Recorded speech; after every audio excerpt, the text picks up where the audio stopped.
You have an incredible amount of power. Why should we trust you? You shouldn't. Look at him. The grey backpack, the unthreatening sweater, the soft, considerate voice that pauses just long enough to make you feel like he's really thinking about the weight of the world. Now, forget all of that, because if you think Sam Altman is the nice guy of Silicon Valley, you aren't just wrong, you're losing. While the rest of the tech world was screaming about disruption and breaking things, Sam Altman did something far more dangerous. He realized that in the 21st century, the ultimate weapon isn't code, it isn't data, and it isn't money, it's permission. Everyone loves Sam Altman because he designed them to, and while we've been busy debating whether AI will kill us, he's been busy building the only thing that actually matters. A moat so wide and so deep that by the time we realize what's happened, he won't just own the technology, he'll own the law that governs it. Welcome to the new game. Let's see how it's played. Welcome to Career Hacks. Subscribe to get more videos like this. Add the subscribe button. To understand the machine, you have to go back to the blueprint. Before the Senate hearings and the WorldCoin orbs, Sam was the protege of Paul Graham at Y Combinator. Graham once said something terrifyingly accurate. He said, you could parachute Sam into an island full of cannibals and come back in 5 years and he'd be the king.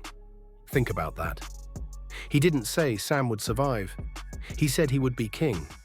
The public story is that OpenAI was founded in 2015 as a non-profit, a selfless shield against the dangers of Google and DeepMind, a gift to humanity.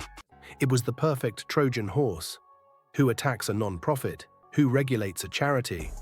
By framing the organization as a savior, Altman bought himself the one thing a startup never has: time. He gathered the smartest minds in the world, promised them they were saving the species, and got them to work for a fraction of their market value. It was brilliant. But like all Trojan horses, the soldiers inside were waiting for nightfall.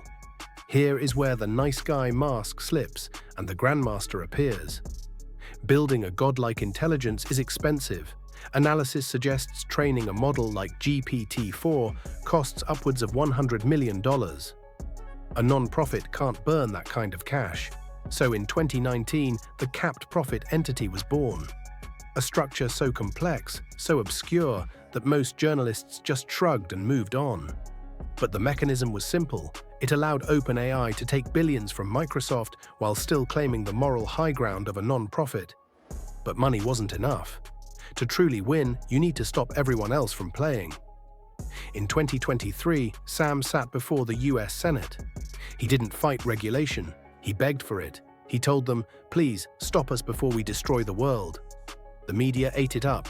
Finally, a tech CEO with a conscience. But look closer. When you ask the government to regulate high-risk AI models, you are asking them to set a barrier to entry. You are asking them to make it illegal for two guys in a garage to compete with you. By framing AI as a nuclear weapon, Sam ensures that only companies with nuclear-level security clearance and Microsoft-level budgets are allowed to build it. He isn't asking for safety, he's asking for a monopoly.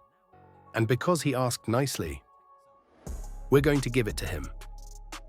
Get a news reporting video where the news said OpenAI. So who pays the price for this monopoly? Remember the name OpenAI. The promise was that the code would be free, that the power would be distributed. But today, ChatGPT is a black box. The open part of the name is now just a vestigial organ. Useless, but kept around for nostalgia. Early backers, people who put millions into the non-profit idea, watched as their donation was transmuted into the valuation of the most valuable startup on Earth. The human cost isn't just about billionaires fighting. It's about you. Every time you use ChatGPT, you are training the model that will eventually automate the very job you are using it to do. You are the product. You are the R&D department. And unlike the early employees, you aren't getting equity. You are feeding the beast that was promised to protect you. But the ultimate proof that Sam Altman is the system came in November 2023.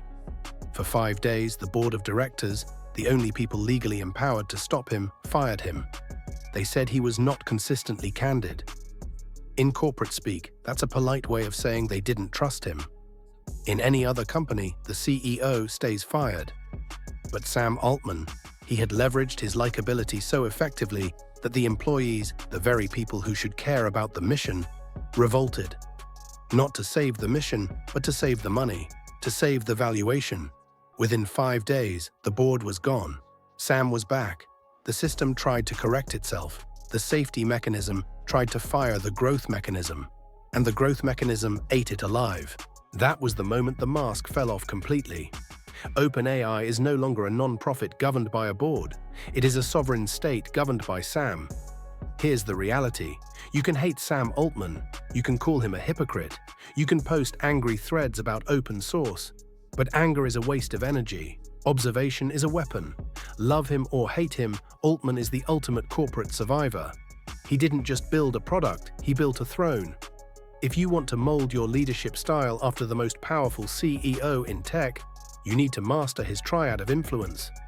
Frame your ambition as a mission. Altman never says, "I want market dominance." He says, "I want to save humanity." The lesson: stop asking for a raise because you want money. Ask for resources because the project needs them to save the company. Wrap your selfish goals in selfless narratives. Build the kill switch alliance. When the board fired him, the employees revolted and Microsoft intervened. He wasn't just a CEO, he was the structural integrity of the building. The lesson: don't just manage down, manage up and across. Make yourself so integrated into the critical path that removing you collapses the workflow. Become too expensive to fire. Weaponize the crisis. Most leaders crumble under public failure. Altman used his firing to clear the board of his enemies and return with more control than before. The lesson: when chaos hits, don't hide. Use the confusion to renegotiate your terms. In the corporate world, a crisis is just leverage waiting to be used. You don't have to be a billionaire to play this game. You just have to stop thinking like an employee and start thinking like an architect. Don't just watch the throne. Build your own. I'll see you in the next one.